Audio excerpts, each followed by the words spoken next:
Hello, ഇന്ന് നമുക്ക് ചോറിന് കഴിക്കാൻ പറ്റുന്ന നല്ലൊരു ഫ്രൈ ഉണ്ടാക്കുന്നത് എങ്ങനെയാണെന്ന് നോക്കാം. വളരെ സിമ്പിളാണ്, എല്ലാവരും ട്രൈ ചെയ്ത് നോക്കാം. പിന്നെ ആദ്യമായിട്ട് കാണുന്നവരുണ്ടെങ്കിൽ ഒന്ന് സബ്സ്ക്രൈബ് ചെയ്ത് സപ്പോർട്ട് ചെയ്തേക്കണേ. അപ്പോൾ ഇത് ഉണ്ടാക്കാനായിട്ട് നമുക്ക് 3 ഉരുളക്കിഴങ്ങാണ് വേണ്ടത്. അത് ഇതുപോലെ ഒന്ന് നീളത്തിൽ കുറച്ച് കനത്തിലൊന്ന് കട്ട് ചെയ്തെടുക്കുക. കനത്തിൽ കട്ട് ചെയ്തിട്ടില്ലെങ്കിൽ നമ്മൾ മിക്സ് ചെയ്യുമ്പോൾ പെട്ടെന്ന് അങ്ങ് പൊടിഞ്ഞു പോകും.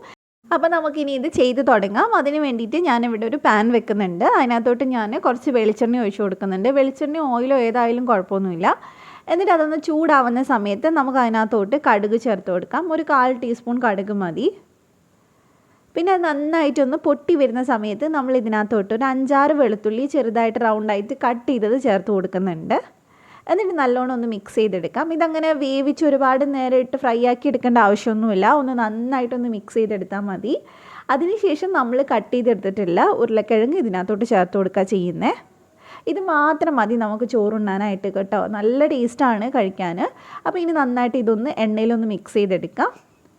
ഉരുളക്കിഴങ്ങ് നമ്മൾ കഴുകിയെടുത്തതൊക്കെയാണ്, അതുകൊണ്ട് തന്നെ 1-2 ടീസ്പൂൺ വെള്ളമൊക്കെ ഇതിൽ മിക്സ് ആയിട്ടുണ്ടാവും. അപ്പോൾ കുഴപ്പമൊന്നുമില്ല. അപ്പോൾ ഇനി ഇതിലേക്ക് ആവശ്യത്തിന് ഉപ്പ് ചേർത്തിട്ട് ഒന്നും കൂടെ ഒന്ന് മിക്സ് ചെയ്തെടുക്കുക. ഇപ്പോഴേ ഉപ്പ് ചേർക്കുകയാണെങ്കിൽ നന്നായിട്ട് ഉപ്പ് പിടിക്കുള്ളൂ. അപ്പോൾ നല്ല പോലെ നമ്മൾ ഉപ്പ് മിക്സ് ചെയ്തെടുത്തിട്ടുണ്ട്. ഇനി ഇത് നമുക്ക് വലിയ മെനക്കെടൊന്നുമില്ല ചെയ്യാനായിട്ട്. ഇതൊന്ന് അടച്ച് വെച്ചിട്ട് ലോ ഫ്ലെയിമിൽ ഒന്ന് വേവിച്ചെടുക്കുക. ഒരു 10 മിനിറ്റോളം ഒന്ന് വേവിച്ചെടുത്താൽ മതി. അപ്പോൾ ഇടയ്ക്കിടയ്ക്കായിട്ട് ഇതൊന്ന് തുറന്ന് കൊടുക്കുക. അപ്പോൾ ചെറുതായിട്ട് ഇതേ വെള്ളമൊക്കെ ഇറങ്ങി വന്നിട്ടുണ്ട് കേട്ടോ. അപ്പോൾ മുഴുവനായിട്ട് അങ്ങ് വെന്തിട്ടില്ല, അതിനുള്ള സമയമായിട്ടില്ല. അപ്പോൾ നന്നായിട്ട് നമുക്കൊന്ന് മിക്സ് ചെയ്ത് കൊടുക്കാം.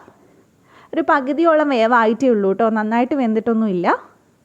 അപ്പോൾ ഇനി നമുക്ക് കുറച്ച് നേരം കൂടി ഇതൊന്ന് വേവിച്ചെടുക്കണം. അപ്പോൾ നമുക്ക് അടച്ച് വെച്ചിട്ട് ലോ ഫ്ലെയിമിൽ തന്നെ കുറച്ച് നേരം കൂടി ഒന്ന് വേവിച്ചെടുക്കാം. അപ്പോൾ അടച്ച് വെച്ചിട്ട് നമുക്കൊരു 3-4 മിനിറ്റ് കഴിയുമ്പോൾ ഒന്നും കൂടി തുറന്നിട്ട് മിക്സ് ചെയ്ത് നോക്കാം. അപ്പോൾ ഇപ്പോൾ ഏകദേശം നന്നായിട്ട് വെന്തിട്ടുണ്ട്, നല്ലോണം സോഫ്റ്റായി വന്നിട്ടുണ്ട്. ഇത്രയും മതി കേട്ടോ. അപ്പോൾ നിങ്ങളൊന്ന് കട്ട് ചെയ്ത് നോക്കിയാൽ മതി, അപ്പോൾ മനസ്സിലാവും. അപ്പോൾ ഇനി നമ്മൾ ഇത് അടച്ച് വെച്ച് വേവിക്കേണ്ട ആവശ്യമില്ല. നമുക്കിനി ഇതിലേക്ക് പൊടികൾ ചേർത്ത് കൊടുക്കാം. ഞാൻ ഇവിടെ ഒരു 1/4 ടീസ്പൂൺ പെരുംജീരകം പൊടിച്ചത് ചേർത്തിട്ടുണ്ട്. ഒരു 2 നുള്ളു ചെറിയ ജീരകം പൊടിച്ചത്, പിന്നെ ഒരു 1/4 ടീസ്പൂൺ ഗരം മസാല, അതിൻ്റെ കൂടെ തന്നെ 3/4 ടീസ്പൂൺ കാശ്മീരി മുളക് പൊടി, 1/4 ടീസ്പൂൺ മഞ്ഞൾപ്പൊടി. അപ്പോൾ ഇത്രയും ചേർത്തിട്ട് നമുക്ക് നന്നായിട്ട് മിക്സ് ചെയ്തെടുക്കാം. വേറെ പൊടികളൊന്നും വേണമെന്നില്ല, ഇത് തന്നെ നന്നായിട്ട് മിക്സ് ചെയ്തെടുത്താൽ മതി. അപ്പോൾ നല്ലോണം മിക്സ് ചെയ്യുക. പിന്നെ മിക്സ് ചെയ്യുമ്പോൾ ശ്രദ്ധിച്ച് വേണം ഇനി മിക്സ് ചെയ്യാനായിട്ട്, ഇത് ഉടഞ്ഞു പോകരുത്. ഇനി ഇതിൻ്റെ പച്ചമണം മാറുന്നത് ഏകദേശം 1-2 മിനിറ്റ് ഇത് നമുക്ക് ഇങ്ങനെ തന്നെ വെക്കാം. എന്നാൽ ആ ഒരു മണമൊക്കെ ഒന്ന് മാറി നന്നായിട്ട് ആ ഒരു മസാലയൊക്കെ പിടിച്ച് കിട്ടുള്ളൂ. പിന്നെ ഇതിലേക്ക് ഞാൻ കുറച്ച് കറിവേപ്പില ഇട്ടിട്ടുണ്ട്. അതിൻ്റെ കൂടെ തന്നെ 1 ടീസ്പൂൺ നാരങ്ങാ നീരും കൂടെ ചേർത്ത് കൊടുക്കുന്നുണ്ട്. ഒരുപാട് വേണ്ട, 1 ടീസ്പൂണൊക്കെ മതി. എന്നിട്ട് എല്ലാം കൂടെ ഒന്ന് മിക്സ് ചെയ്തിട്ട് നമുക്കിത് സെർവ് ചെയ്യാം.